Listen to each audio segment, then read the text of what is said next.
The shout now. Well done, Bobby Johnson. Well done, Manchester United. Beckham. Into Sheringham. And Solskjaer has won it. And it's off saved it. United again. Ready. A magnificent goal by Robin van Persie. Welcome to United Hour, your official Red Cafe podcast for all things Manchester United. I'm your host, Nick. I'm Colm. And I'm Raees. Yeah, we're back here after our extended break for the international stuff. Normally we have a bit of a chat about international break, but there's really not much to talk about this time.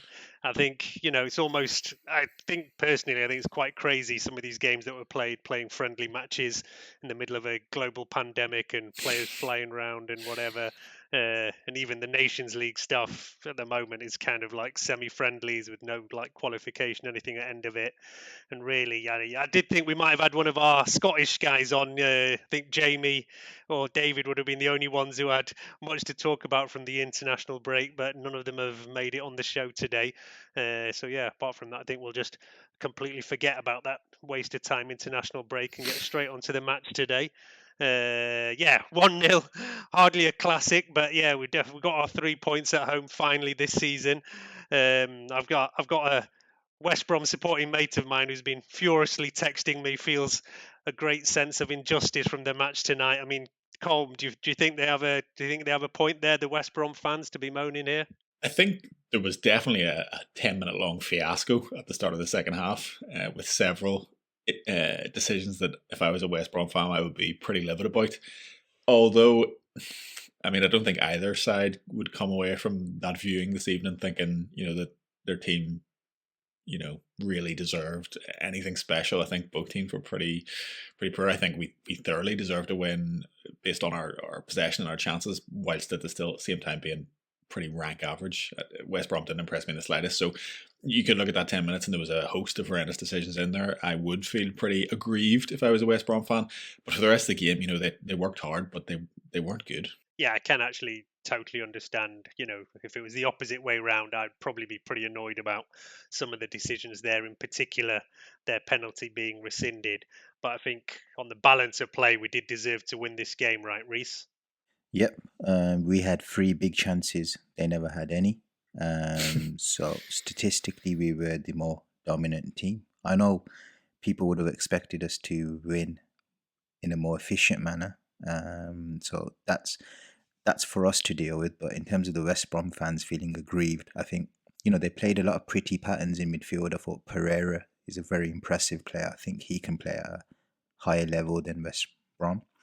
And across the park, I thought a lot of their players put in a good shift relative to the position of their team in the table and the relative ability level of the players. So I can see why they would have thought maybe we could have got a draw out of it. But truthfully speaking, did they deserve to win? I don't think they deserved to win. We did deserve to win, but should Manchester United be winning like that is a different question. Yeah, look, it was a pretty average performance from us. It's a kind of a 6.5 out of 10. But I guess it's look, we have won the game, right? The XG today shows us at 2.4 versus West Brom's 0.4. So apparently, they're saying we're actually unlucky only to win it 1-0. It should actually be 2-0 based on that. Look, we did have other chances. Martial should score early. There was a few other chances as well. West Brom, we did have, like you say, that very dodgy start to the second half. There was a lot of kind of complaints at half time. I saw a lot on Twitter and even in our kind of chat, people saying, look, this is no good. We've got to change it. I kind of felt, look, we're okay. And if we keep going like this, we're probably going to win the game. And then we did everything we could to try and throw it away at the start of the second half. How do you explain that, Colm? We just came out and we were absolutely awful straight from that restart. Yeah, and that's not super uncommon, I don't think. Generally, I think we start a lot of games okay. Shape always tends to be pretty good. We were dominant in possession, 66% in the first half, and we created a few chances in the first half, not enough for the quality of possession that we had, not nearly, and there was a lot of sloppiness there, but generally it was pretty proactive. It was sharp enough. There was a few nice patterns of play, but it seems like certainly to me, with this United team, if they don't score early, they really recede within themselves. They start to look less and less sure of a result. They don't really ratchet up the pressure in the way that a big team should, and remain kind of composed and confident in the patterns of play and their ways of creating chances. They seem like they start to realize in second halves at 0-0 or 1-0 down that the clock is kind of ticking and ebbing away, and I think that's what we see. To not have a good response coming out in the second half is something that's hard to put a finger on, but very disappointing. And you just saw what it led to. I mean, there was just this fractious, ill-disciplined 10 minutes with just, it was 10 minutes of anti-football really, with regards to the way the game was being played and the decisions and how it all went, with the various inconsistencies with VAR and reffing decisions in general. And it was just really poor to see us completely lose control at the start of the second half. And I don't, maybe Raees will have a thought on it, but I don't really have a reason as to why that should be the case, other than just a kind of general nervousness at not having scored when you're in a dominant possession position, essentially. Well, it's weird that you mentioned that, Colm. Even though we dominated possession, so we had like 63% possession to them, and that's quite evident just by watching the pattern of flow of the game. We actually lost possession 150 times, which is the highest out of any team playing this weekend, even more than West Brom, even more than Newcastle, who were constantly losing that ball during the first half against Chelsea. So that's the big underlying problem for a supposed top team. We don't keep the ball well enough, even though we're dominating possession. So we're constantly making silly decisions on the ball, which leads to losses of possession, so unforced errors. So that's the big problem, and that's what you can see while we're watching the game. Even through the eye test, you can see that we constantly make bad decisions when we're sort of getting it to Rashford, getting it to Martial, and the ball just seems to bounce off them, and then the link-up play is not super accurate. And even someone like Bruno Fernandes, who that pass he played to Mata was a brilliant pass, but there were so many times when he easy through balls which just got easily intercepted, so he mishit the pass. And that's the difference between him and a Kevin De Bruyne in terms of the passing aspect of it. He's inconsistent. So even one of our most smartest players makes silly decisions when it comes to passes. I would think only Mata and Van de Beek seem to be pretty much spot on when it comes to, you can trust them 100% to not lose the ball just carelessly. But other than that, there's a lot of careless players at United when it comes to possession. Yeah, absolutely agree. Yeah, I mean, Bruno does have this, like I've always looked at this passing accuracy thing. It's a thing that kind of started way back when we had Louis van Gaal, and he always had this whole possession thing, and all of our players used to have their possession stats in like the upper 80s, 90s, and it's changed a lot under Jose and now under Ole. And yeah, Bruno is always often our most, like you say, actually wasteful player, and today as well he's down at like 75%.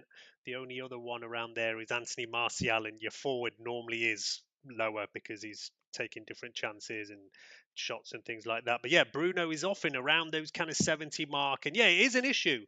He is always going to give the ball away quite a bit, but you also, he's also got 6 key passes today, and that's the kind of thing you kind of accept it because he is going to set up those chances. And in that first half, he set up Martial for a goal that for me he has to score. They were giving a lot of credit to the goalie, and it's not the first time an one of our youth goalies comes to Old Trafford and has a bit of a blinder. I mean, I remember Tom Heaton doing it a couple of times, but they gave a lot of credit to Johnson for that. But I thought Martial should have scored that. It wasn't a great finish at all, and I'd bought him into my fantasy team and made him captain, so I was even more annoyed. But yeah, maybe mine was the kiss of death of Martial. I thought today was the day his season was going to get started, and it didn't really. I mean, he could have actually had a goal. He could have even had a couple of assists. There was other players who from him missed chances that you'd hope they would score.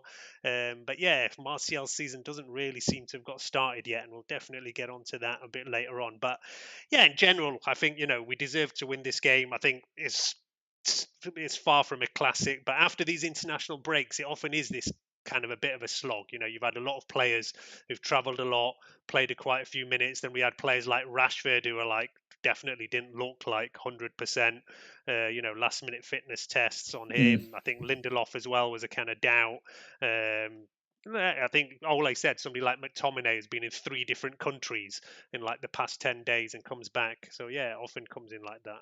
I absolutely agree that typically coming off Champions League games or international breaks, you do see more lethargic or just generally not as great performances. However, in this case, I really don't think that it's a very easy excuse to throw out, and we kind of always do. But I actually don't think it holds any weight whatsoever for 2 reasons. First of which, the position we're in the Premier League and at Old Trafford. So we've had an extremely poor start to the Premier League and an extremely poor start at home. So, I mean, that kind of cuts both ways. There is a pressure in that because the players don't want to carry on in that vein, obviously. But what I hope there is also is a big conviction to turn that around. And I didn't really see that today. The other element is that I don't think we looked tired today because we were so dominant on the ball. We had so much of the ball. Now tiredness can lead into silly passes and poor giveaways, but I don't really think that's a big excuse tonight. Tonight was just, you have the ball, we're going to work hard. What can you do? And I don't think that's about tiredness in the legs or the last 2 weeks of international breaks. I think that's purely about the players and the system. I do I do see where you're coming. I do question as well whether do we need to start this game with Matic and Fred against West Brom, who are going to be offering very little going forward, and these are the days where I know there's been a lot of why isn't Van der Beek playing? I see every time he's not in the starting lineup, there's a whole furore on it online. I've said before that I kind of in a way understand he's bought in slowly. Ole sees him as maybe more of a number 10 or something like that, but these are the kind of days where I think you don't need 2 defensive midfielders, and you can let somebody like Van der Beek play like number 8, or even Bruno can play number 8 and has done it for us when he first came in, or Van der Beek can play number 10. I really think these are those kind of days where that extra player, an extra bit of flexibility in midfield should be taken advantage of, and especially going into the first half, you can understand start a bit solid and go from there, but the second half I would have wanted to see that kind of change coming a bit earlier. I don't know what you think about that, Reese, how the midfield sets up. Yeah, so Matic and Fred actually, like passing wise, they both hit really high levels in terms of accuracy. So they didn't lose the ball much yet. As you mentioned, Nick, there wasn't much progression in the play. So yeah, I think we probably overdid it with the double pivot. Probably should have played one out of the 2. And yeah, I agree. Van der Beek, I would play deeper lying just because I think his passing accuracy is better than Bruno, and let Bruno do what he needs to do in the final third. As you mentioned, those 6 key passes. So he's a risk taker. So you'd want him closer to goal. I think the other issue we had was Mata, because if Rashford isn't on the ball in terms of running at players and driving at players, most teams have 2 flank players who can do that. So if one isn't on it, so let's just take Liverpool for example. If Salah's having a bad game, then Mane can take the mantle. But we just seem to be relying on Rashford to constantly give that drive to a team. And if he's just constantly going backwards and passing it short because he's not in the mood, you need someone else on the other flank to do it. And Mata and Wan-Bissaka, there's no real penetration in that pairing, because Mata likes to come inside and doesn't really run at players, and Wan-Bissaka is not really renowned for driving down the wing and creating something out of nothing. He tends to need someone really attacking in front of him, and he's never really had that since he's started with us. So I think that was quite a big reason why, even though we seemed to be keeping the ball, we weren't really going anywhere with it. Yeah, it's definitely true from that right-hand side. Mata just wasn't getting involved in the game much, and you can see he's the player with the least touches in our team today, even though I know he's come off after an hour, but even based on that, he's still got way less touches in this game than anybody else. And you see he's actually started coming central and even to the left to try and get involved in the game, because he just wasn't getting the ball enough that side at all. And so yeah, these are kind of the issues over there that we see when there's not maybe everybody full firing and maybe not our first choice. We still constantly have this issue about, the right side. It's been an issue for ages and ages. Greenwood is not even on the bench. We're told he's ill. There's a whole load of rumours out there. I don't believe many of them, but yeah, anyway, he's not available. And it's definitely an issue over there. The only other ones are kind of, James is actually one who is one of the few players who's had a good international break. We'd kind of given him a lot of pelters a few weeks ago, but maybe there is a chance for him to come back in there if he's feeling a bit more confidence there. But again, you wouldn't expect him to start this game after having played a couple of 90-minute games in midweek. But yeah, again, like I say, we did enough to win this game. West Brom were like solid, hard-working, massively lacking in quality up front, and if we played somebody a bit better, it probably could have been a worry. And I know, fans aren't going to be happy with this kind of performance, but I just say, look, at the end of the day, we've finally got that win at Old Trafford. At least get a clean sheet out of it, and hopefully we could move on from there. Absolutely, and it's a huge win. It puts us 5 points off second with a game in hand, so really very much in the mixer, which is hard to believe given how disastrous our start of the season in the league feels. I think everyone else has done well to match us. We're actually above City at the moment, which really paints a horrendous picture for them after losing to Spurs, who look like they're good value to win the league, which would be devastating. But the only issue I have, not the only issue, but one of the big issues I have is taken away from that. It's very easy to look at that performance and go, look, a win's a win, 1-0. And it is. You really can't get away from that. A win's a win. We need the points. We got them. And hopefully the team starts to click a bit more in terms of the patterns in the attacking play, and we start to look a bit more convincing in our wins and keep it going. But they should have had a penalty. We shouldn't have had a penalty. And at that, it remained 1-0 up until the last minute with them, having that opportunity to come back into the game. So although we did get away with it, I think we very much got away with it. I was pretty surprised actually that penalty was rescinded for them. I was even surprised that they sent the referee to go and look at the screen, to be honest. To me, it looked like a penalty. I guess the only thing is that Bruno does get a touch on the ball before then taking the man out there. And that is, I guess, where the grey areas come and where the referees kind of push from there. I don't think there's any grey area. I think if he gets the ball, it's a smidgen, and the ball moves about 2 inches, and if he doesn't kick the man will still be standing in possession of the ball. Gallagher that it was. So I don't buy that argument at all. And even moving beyond that, you can argue the toss on that one, although I think it's a clear penalty regardless.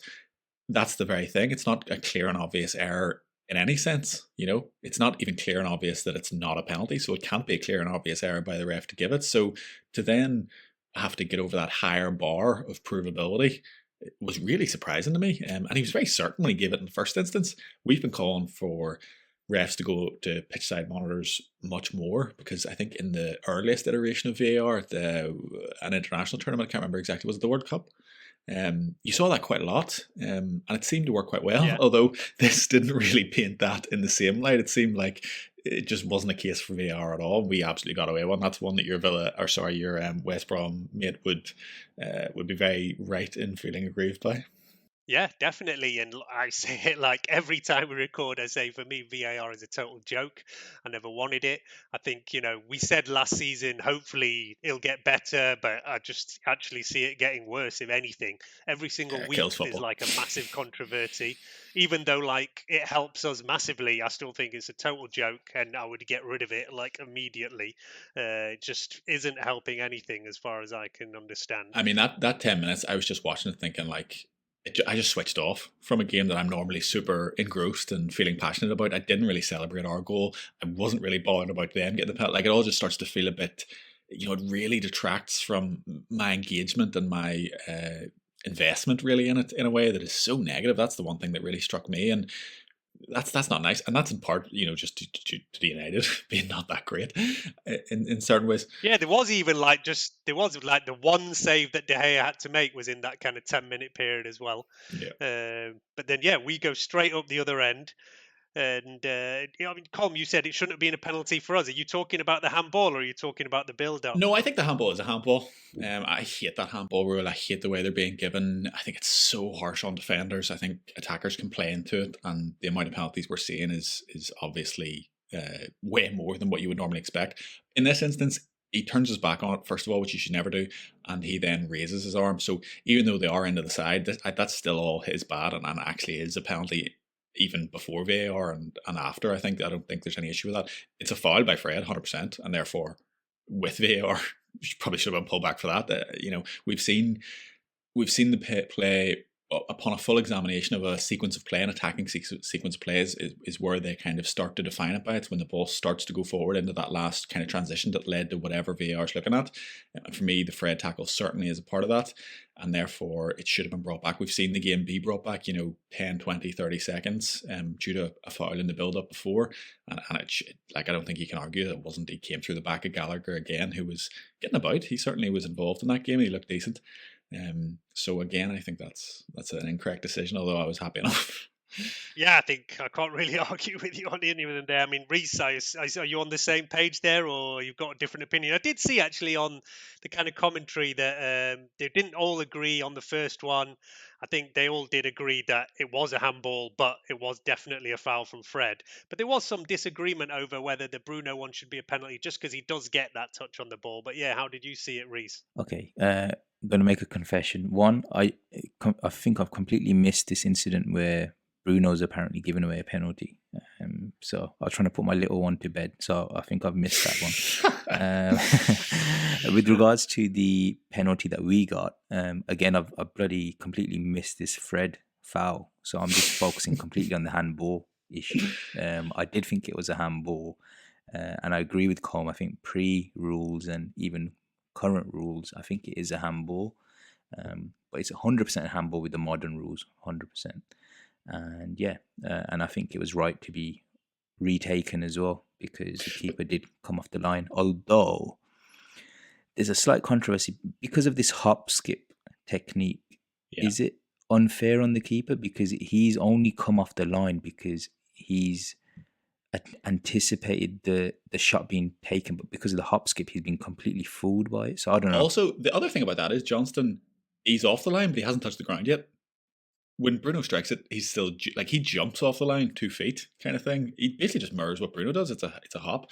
I think it does put him in a very advantageous position to save it. He obviously narrows the angle, and I think, but stutters and hops have always been unfair. Essentially, it's just part of the craft, I suppose. And people will argue that, well, when an attacker chooses to do that, he takes a less natural run up. He perhaps hinders his own ability to strike the ball well or as hard. So it's kind of a risk versus reward situation, and therefore balances out. But I mean, a stutter has always. It's why they brought in the rule that you couldn't completely stop. During your run up, that it had to be one continuous movement. Was try and combat that. So I don't think it really changes.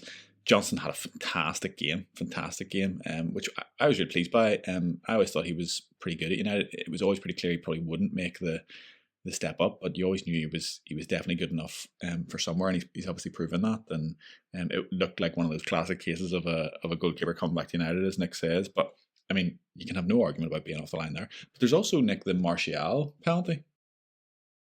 Yeah, that's true. Actually, you mean in the first half where he's. Yeah, he pulls the shirt. Yeah, that's an interesting one as well. Penalty. You didn't? No, I thought it was a penalty, and even Glenn Hoddle said that he thought it was a penalty as well. Because live time, I thought it wasn't, but when I saw it back, I thought it. Even though I would regret, to me, that's a penalty. That's a modern day penalty that I wouldn't really feel that great about. Just that is from one of those that is kind of like a VAR penalty. Yeah. But it is. As soon as you saw it in VAR, you were like, "Yeah, that's 100%." You have to give it because you can't pull, particularly when you have your hand inside the neckline. As he did, pulling back a shirt. For no matter how quick the pull is, you really can't do that. So it really was a penalty. Still more when you look at VAR. Although I wasn't upset about it because I just think we get so much. It's almost like I have Manchester United penalty fatigue. I'm sick of us winning by penalties. It does nothing for me as a viewing experience. I'm so fed up with it. If someone said you're not getting any more penalties the next 5 games, I'd be like, good. They may go out and prove they can score a goal some other way, because I'm sick to death of watching Bruno miss a penalty, retake a penalty, and score a penalty. Well, it's only happened twice, right? But yeah, I do know what you're getting at, and we are obviously getting pelters from a lot of fans for how many penalties we're getting. But there has been a ridiculous amount of penalties all round this season, and since VAR's coming in general, there's been a huge kind of increase. And as the world's biggest club, we're the most deserving of the most penalties, so it all checks out. Yeah, looking like most of them, as you say, the penalty decision is fine. But yeah, as I say, Reese, you've made the schoolboy error of the 8 o'clock kickoff is a killer with toddlers in the house, right? But that's I've got two little ones. So. Yeah, I forgot that. You've got a new one as well, haven't you? Yeah, no wonder. But yeah, there is a clear foul from Fred in the build up to that penalty that's given in the end. But so the actual decision on the handball is completely correct. But again, correct in the modern day. I saw Glenn Hoddle in the commentary saying that's not a penalty. How can it be? He's turned his back to it. But that's one of these things of these older players who not understanding actually what the new rules are. And I do think Hmm. there is like a general confusion across the board about what are the rules nowadays. I I think think there's even some confusion amongst players the are not officials. definitely like players are not sure. I saw it the other day. Like there was, I think Patrick Bamford was given offside for his hand. He was pointing where he wanted the ball. His feet are behind, and he said, "Look, I actually don't know what the rules are anymore. I don't get it." And I think there's a big confusion all around because they keep tweaking things, saying the handball is this is handball, and they've really messed with things too much and just made a And mess so of I it think all. it's just the simplest fix because VAR is here to stay, absolutely. If you watch rugby or you watch American football, refs are mic'd up and they have to explain their decision. And like throughout rugby, refs are mic'd up the entire time, so you can hear every word they say to the players, and it's so instructive. And you can still have an issue with a ref, but at least you can see the consistency in their approach throughout a 90 minutes. And it's But I don't know. To me, that's then another like change to football, bringing in things from somewhere else. And I'm already not happy with the yeah, but amount of changes they're doing, and then even more like there's no going changes back, and Nick. moving things. There's no going back. We're never gonna take this. Taking that technology out of football is not happening ever. I don't think, unless it goes from spectacularly bad to spectacularly worse. And I just think it doesn't have to be. We don't need mic'd up for 90 minutes. I don't think, because I don't think it really would add value in football. It's a completely different game. But I think for decisions where there's a stop and play and you're consulting VAR, there should be a rationale provided, because we're just looking at images and I just can't, like, take today for instance. That foul on Gallagher should have been a penalty for West Brom. He gives the penalty initially. He's then asked to go and look at it. So I want to know why, the rationale. So the VAR in Stockley Park should say, ref, just not 100% sure on the level of contact there. Looks like he may have won the ball. Can you go please have a look at that? And then we can all go, oh yeah, okay, we can see that as well. Makes sense. He's going to go look at it. But when he goes looked at it, his bar is he made a clear and obvious error. So I want him to say, I think he got the ball and took the man, which becomes, you have to rationalize that for fans, because otherwise it just seems like rank inconsistency throughout the same game, which is no good. And maybe it is just rank inconsistency throughout the whole game, and that's why they don't want to mic it up or explain it, because they don't truly have a good consistent approach, as is probably arguable. But transparency, I think, is the only way forward for this VAR system if it's to be accepted, because at least you might not be happy with the decision or how the rules are kind of evolving, but at least if you can understand them, it's a lot more palatable. I agree with you. It could actually be interesting if they went to kind of showed live when we're just sitting what's going on in the VAR room. I mean, what would you like that, Reese? You want to see that?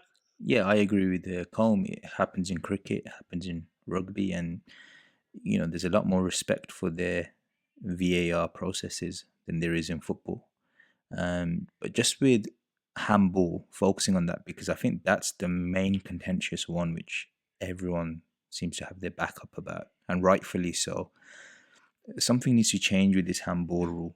I personally would favour a more subjective approach. So you start off with the objective, as in, has the ball hit, for example, below the shoulder bit down to the fingertips. That is definitely handball in terms of the objective test. And then you do a subjective test, which is, what was the intention of the player when performing that action? And if you just looked at it like that, there'd be so many handballs that would be ruled out, because you would be able to see that clearly that player has not intentionally tried to handball it.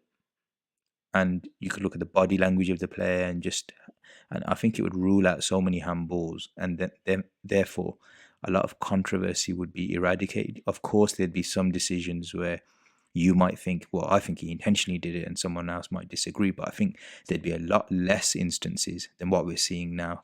Yeah, I mean, handball's a tricky one, because I do actually agree with the rule. It used to be based around intent, and they took that out, basically saying, look, it's just if it hits your arm in the box, that's so For detrimental attackers, yes.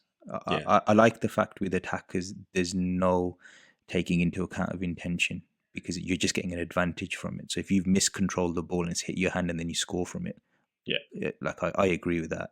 But I just think from the defensive point of view, I would favour subjective rather than what it is now, because it just leads to so many goals. It's kind of cheapening the sport.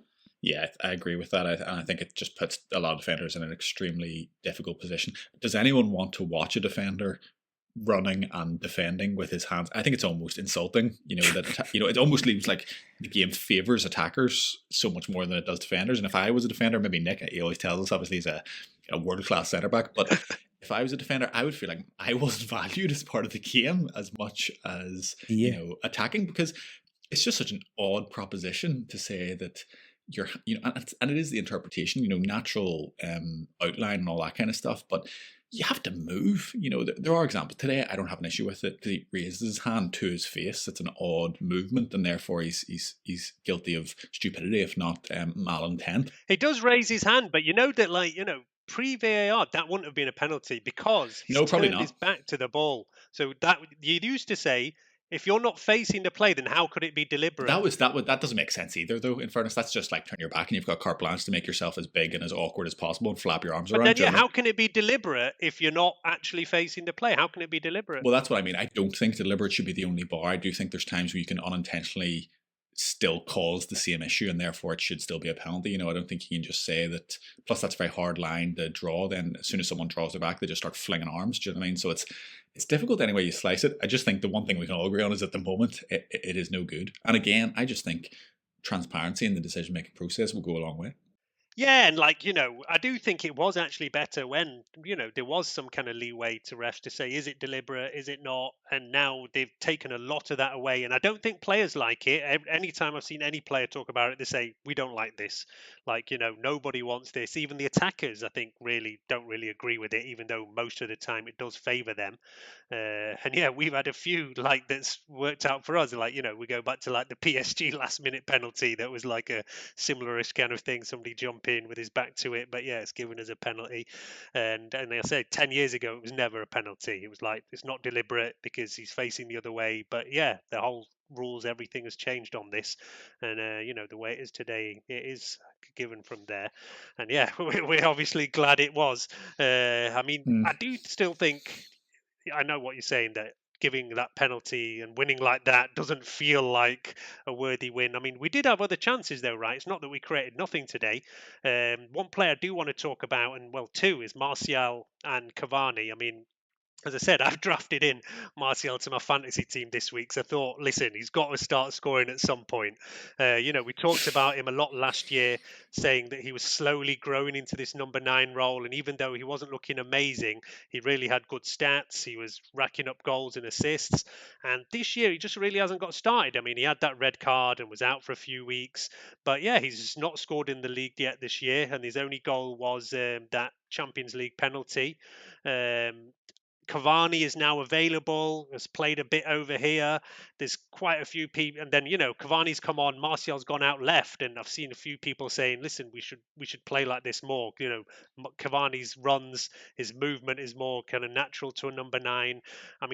Raees, how do you see it? Do you think Cavani is ready to be starting for us yet? He looks sharper now in terms of his movement. I wouldn't be averse to just giving it a go, because it's not like we're playing scintillating football at the moment.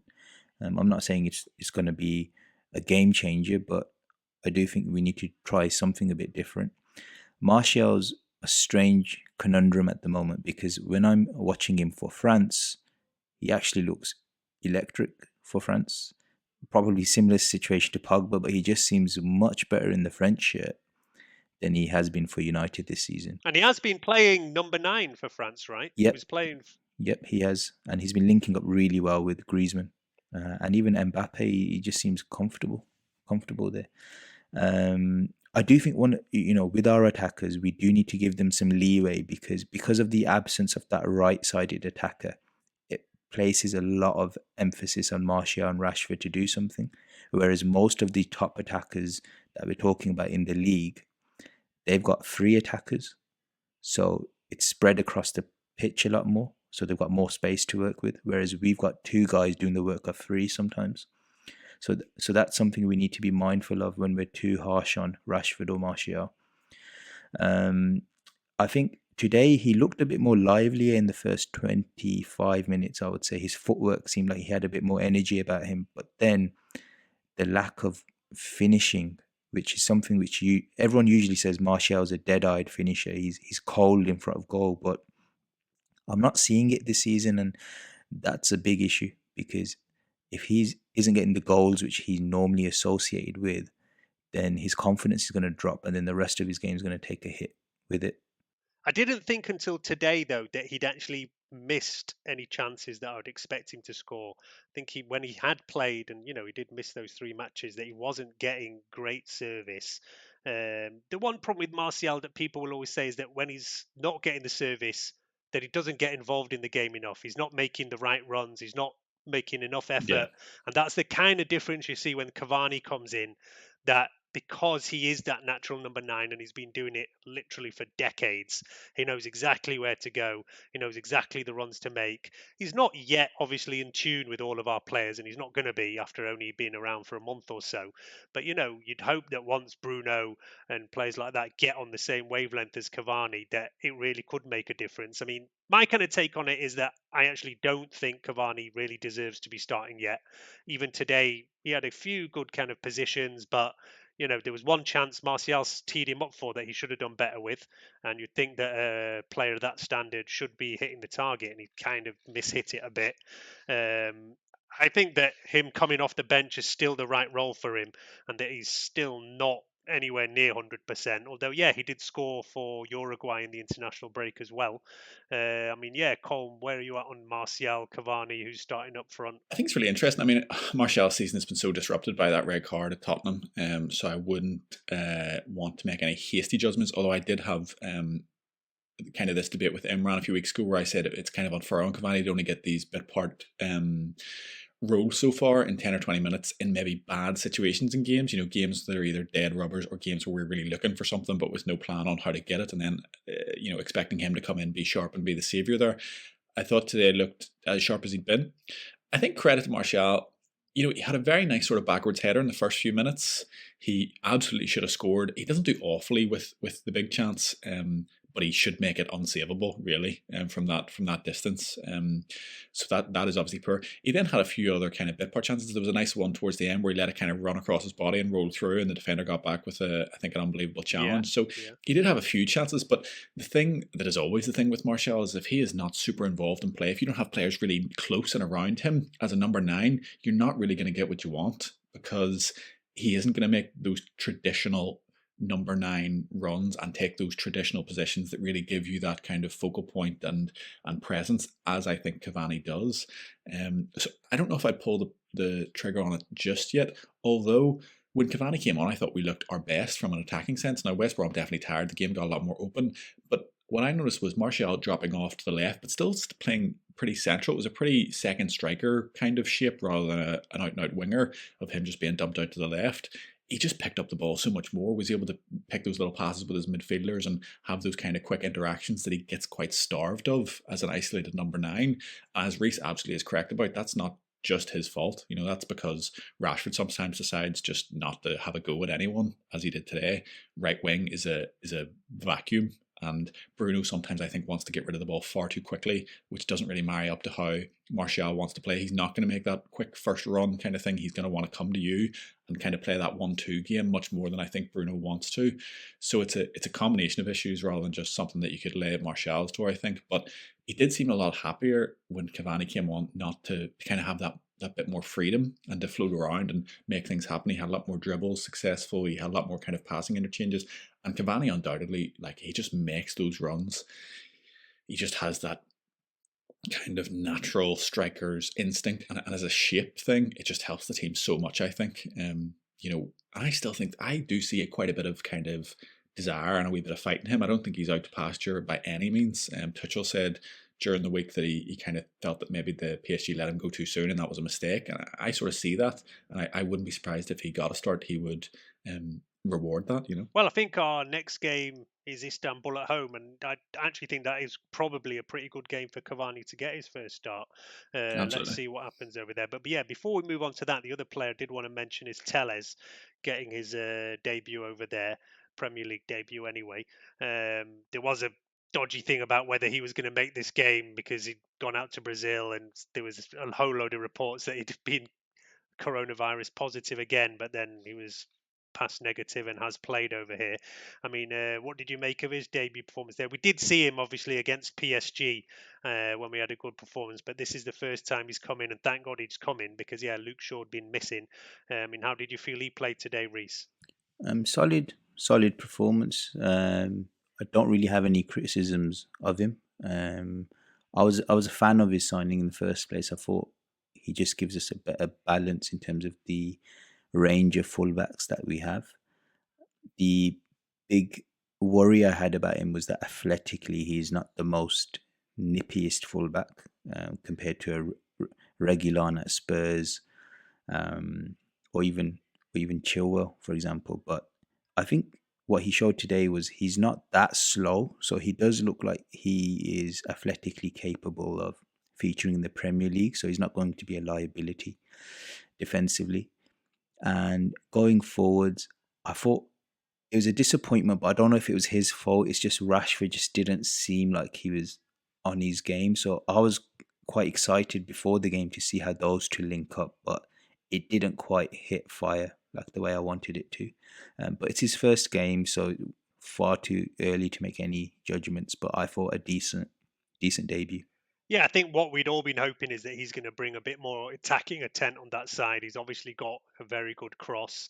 There was a couple of times as well that they've obviously practiced some kind of corner where Bruno's trying to float it in at the back post, and he just didn't connect with it properly. But it does look like he should have a good shot on him at some point. And I think he had a pretty good goal-scoring record back in Portugal. There is maybe question marks over his defensive side of the game, and he wasn't really tested today at all. So it's not really many conclusions you can take about that. Although, as we say, he did play against PSG, so it's not his first match. But like you say, solid start over there. Would like to see a bit more like overlapping, a few more crosses coming in, and that's what we were hoping he would bring definitely to the team over there. But look, at least he's back in there and is an option for us because he'd been missing with the COVID for a few weeks over there. But we do now, as I say, if we look forward the next couple of games, we've actually got an absolutely crazy period that's going to be coming up now from now till the end of the year. I think we play like about every 3 days basically. And so I think to mid-January we have 2 games a week. Yeah, well, it's midweek and the weekend until mid-January. I mean, it's even more than that from now until kind of New Year, because you have the crazy Christmas period where we have a game like every 2 days for a few days. So on average we're playing every 3 days from now till just after New Year. So there is going to have to be a lot of players involved. See minutes there over whatever. And today neither Pogba nor Greenwood were even on the bench. So there's going to be plenty of options for other players to come in and have some time. And Istanbul at home in this kind of run you'd expect would be one where some of the more fringe players should get a run out, although obviously they beat us in the last game, so we can't take it that lightly. But you would hope that we can make amends for that poor performance away in Istanbul coming up over here. And then just looking slightly more ahead, the next match is against Southampton away, who are doing really well this season and were briefly top of the league last week. I actually had a bet with a friend of mine who's got a bit carried away with Southampton this season, and he's given me a 20 quid bet that Southampton are going to finish above us this year. But I think he'd had a few drinks when the bet went in. But anyway, that bet's been come out. So Southampton, when they were top of the league, released like a t-shirt saying "Stop the Count" kind of thing, kind of an American thing. It was really good. I really like Hasenhüttl, and I don't look forward to that game too much. I think he's a manager who is likely to go to a higher level. He's doing a damn good job there, especially if you remember back to last season where they got hammered like 9-0 or whatever, and people were like, he's surely going to get sacked, and this team has done, and to turn around this team from that, he's done really well. And they even lost like a couple of players, as they do nearly every summer, and still kind of rolled on from there. But we've got a whole run coming up now, and at some point I expect that we are going to put together a run. Every season, Ole does manage to put together some kind of run of games, which just gets us going. And I think this is probably around the time where we need to hit a gear from now till the end of the year Like I said, it wasn't a good performance today, but we've got the 3 points. I think this could be the kind of next kind of 10 games or so which can shape our season. And as you say, Colm, it's crazy that a few weeks ago there was a whole thing of people saying Ole out, he's going to lose his job, Pochettino is coming in. Now all of a sudden we're ahead of City, we've got a game in hand that not a few points off top 4. I mean, the league this year is wide open, wide open. Yeah, I mean, we're still ninth, and also Ole has no control over other teams being equally as awful. So I don't know that that's credit in the bank, really, that we're still in with a shout. I think it's, if anything, that probably points at a trend that was there last year as well, where we really, if you go by average points over the year kind of thing, typically, historically, we should have been anywhere near top 4 or third. So it's not it's not the way you want to go about it. You don't want to be in with a shout just because everyone else is just as bad as you are, although maybe that's down to COVID and all those kind of things. It's obviously a difficult year for everybody. But if he did want to throw together a run of form, that'd be really cool right now. We definitely need it. There's just feels right. It all feels just a bit meh at the moment. I think this year there's struggles with choosing the right personnel and choosing the right shapes and things like that. I think we've already seen sort of 3 different formations this year, and we're not really clear on kind of what we want to move forward with, who's our best centre mid pairing, who's our best wingers, who's our best forwards. A lot of unanswered questions there still, and I think hopefully that gets ironed out very quickly. I want to see some good football. I want that that kind of goal scoring, creative United to come back, and we have seen it under Ole. We've seen it with these players, and I think they're maybe just an inconsistent bunch is probably the biggest takeaway that we should have now. But I really want to see that come back, and there'd be no better time than now. I mean, I think the thing that has been missing in what Ole's actual perfect vision is for where we should be at the moment and why it hasn't happened yet this season is all about Paul Pogba. Yeah, because when we did have that good run, post lockdown, took us to 3rd place, he was a major part of it, and he's getting a lot of pelters this season. And, again, some not good comments while he's away on international duty about, breath of fresh air for France and all. I mean, if you actually analyze exactly what he's saying, it's not like the end of the world, but you can see the exact opposite from somebody like Daniel James, who's then asked the same question that, you hadn't been playing well for your club. You've done really well for Wales. Is it kind of fresh air? And he just said, no, it's not. I love playing for Man United. I love the club. Even if I'm not in form, that's, my number one priority. And it's really nothing to do with it. And that's what you want to hear from your players. Whereas, Pogba, every time he goes away, seems to come out with something that just goes out of his way to annoy everybody. But yeah, one thing actually, we talked about, Reese, you said as well about how Martial had done well on French duty. I'd been looking, another one of my favourite stats is average positions. And Paul Pogba, in these games he's played for France, has actually been their deepest midfielder. He's actually been playing literally number 6. I mean, he always wears number 6. He's actually been playing number 6, one time with Kante, one time with Rabiot. I mean, I know you've talked before about how there's no way he should even be playing number 8 because he doesn't have the defensive discipline. So how can you explain that? And for France, he's playing even deeper and getting away with it and doing pretty well over there. Well, the reason why he can get away with it is because the team is absolutely stacked, full of talent. And you just mentioned in your previous sentence that he plays with Rabiot and Kante, 2 players who are defensively putting in a shift for him. So the reason why that positional statistic is very deceptive is because I watch all of France's games, and he ends up in that position purely because when they're playing with the ball, he tends to just stay deeper and spray passes around. But he's not there in terms of the defensive work. So let's just say France don't have the ball. He's not going to be the one in front of the defense. Does that make sense? No, I do know what you mean. And and he has actually done this for us. I can't remember what it was. It was I think we were down against somebody under Jose and Newcastle or somebody like that, and then we came out second half and Pogba was almost playing as a third centre back and just banging quarterback balls up forward, and he does actually kind of like this position, but as you say, defensively can be a liability. And also I just wanted to say he can do that, but it only works in patches with France. It doesn't always, if he was to do that all the time with France, it wouldn't work. But right now is actually the best I've seen France play in terms of their midfield play for a long time. Now, he used to play with just him and Kante, and I think it was Matuidi sometimes as well. But his actual form for France wasn't that great. Even though they were getting all the wins, he looked like he was out of sorts. But just because the rest of the team is so strong, they always seem to grind out wins. And that's why you constantly saw this criticism of Deschamps. He doesn't know what he's doing. He doesn't know what he's doing. Even though they ended up winning the World Cup, but there was still that feel that... the eye test as well was not really that great. I have to say, watching France recently, there's a lot more fluidity now in the way that they play. And I think the selection of Rabiot has really taken that midfield to another level, because his chemistry with Pogba is unreal. So whenever Rabiot goes on a run, then Pogba can drop a bit deeper. But Pogba knows it's not just Kante protecting him now. He's got Rabiot there as well. So the chemistry of that midfield is really good at the moment. And it is the best I've seen Pogba play since his Juve days. Yeah, I mean, that was actually the interesting thing for me, that because, people I've seen them say that, Pogba gets away with it for France because Kante is so good. But in that last game, Kante didn't even play.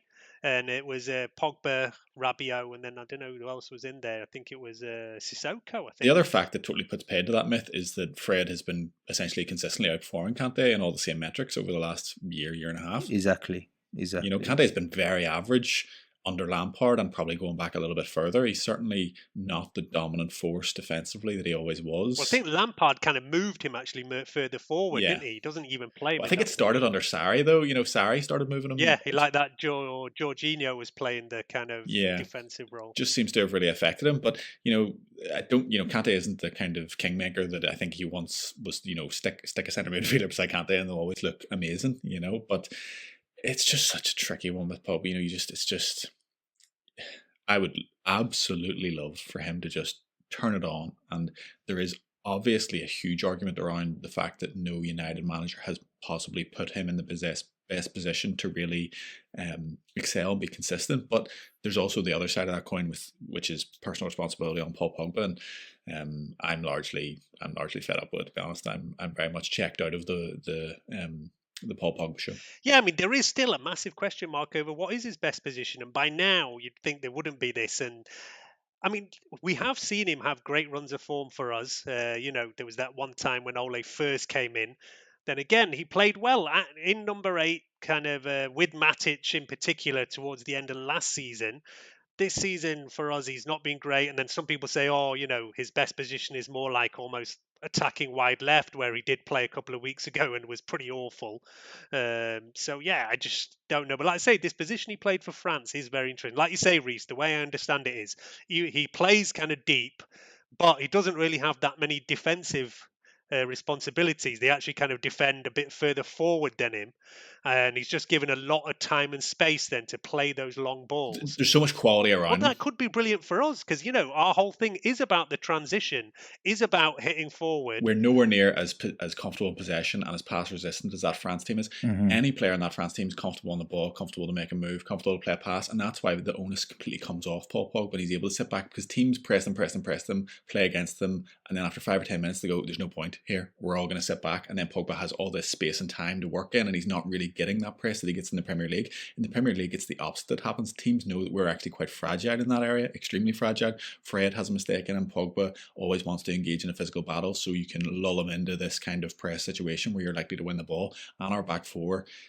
isn't as shaky really on the ball, to be quite honest. And Wan-Bissaka not able to play out comfortably. Lindelof sometimes capable of bullying in a mistake. Maguire's probably the only standout performer there. So Pogba then can't sit and have that kind of ocean of calm around him, or that breaking down of the opposition's will where they're just not even going to bother pressing anymore. And that's what happens with France. They're so dominant on the ball now in terms of individual quality. And at United, we just don't have the players for that, and we don't have the system for that. It's totally different. And also, if Pogba has a bad game with France, you can barely tell, because the strength of the team is of that quality that Griezmann is like almost their primary creator. If Griezmann has a bad game, then France will fail, but he rarely does, because he's a regular 7 to 8 out of 10 player for them. And then you've got Mbappe, who can score out of nothing as well. So Pogba isn't really that key to France, but he's a great icing on the cake for them. Whereas for United, we depend on him as a spine player. We need him to basically be 8 out of 10 for us. And because he's such an inconsistent player, you can clearly tell when he has a bad game because it reflects really badly on United as a team.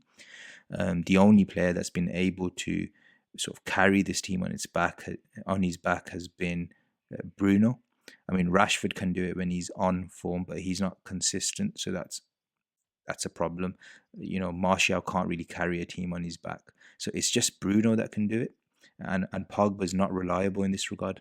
Yeah, look, let's see what we can do with that going forward. That Paul Pogba conundrum is just week in week. Like you say, Colm, maybe it's just time to say, listen, it's time to cut losses. Let's get the money and let's respend it elsewhere. And yeah, I'm not averse to that. I think it is that time, to be honest, regardless of what happens for the rest of the season. But you still have to. He's not going to be sold in January, I do not believe for a second. So you still have to get the best out of him for the best part of the year. The season is so young, and we're still in with a shout. So it's still where you can't just, like, I know I've said I'm fed up and I basically don't want to talk about him anymore because I hope he goes in the summer, and I do. That is really my opinion. Some people might think that's wishing away one of your best players and not agreeing. That's fine, but that is where I'm at.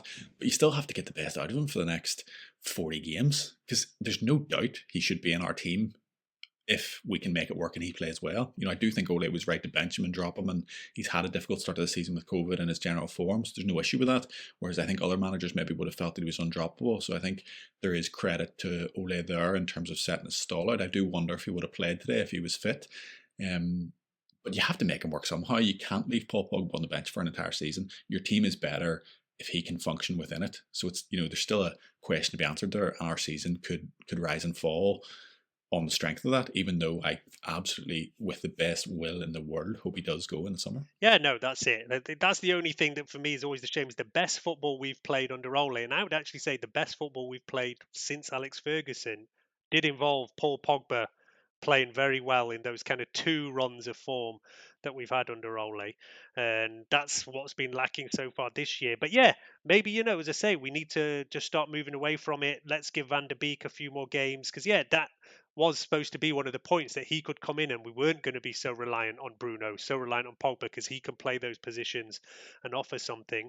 So yeah, look, let's see. And then, like I say, I do expect the likes of Cavani, Van der Beek to start this game against Istanbul, maybe even James. And yeah, I think it is the game that some of our fringe players come in, play some minutes, and then yeah, everybody else gets a rest. Because yeah, that Southampton game is actually pretty big, as you say, away to Southampton, who are like riding pretty high at the moment.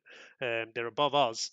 It ends up looking like a kind of 6-pointer in a weird way. 6-pointer, huge game, top 4. Exactly, at this start of the season, especially for me, as I say, I've got a 20 quid bet on here for like finishing above Southampton. So yeah, let's see how we do over there. But yeah, Ole does need to back. So, it's something I've moaned about myself, is his squad management. And this is the period where he really has to show that he knows how to rotate, that he can use his squad. And we do have options now. Last season we didn't really have the options. He was kind of almost forced to keep playing players. And, now I do want to see how we do this. Even players today, we've seen Tuanzebe. I mean, Williams has hardly had a look in this year. He's a player I expected to see a bit more off. I mean, he was on the bench today, but he's hardly had any minutes at all. Actually heard really good interview with him on the official Man United podcast. Don't want to give too many shouts out to other podcasts, but yeah, there has been a couple of good ones from them in international break. One with Bruno, one with Williams, that it is worth going to have a listen to.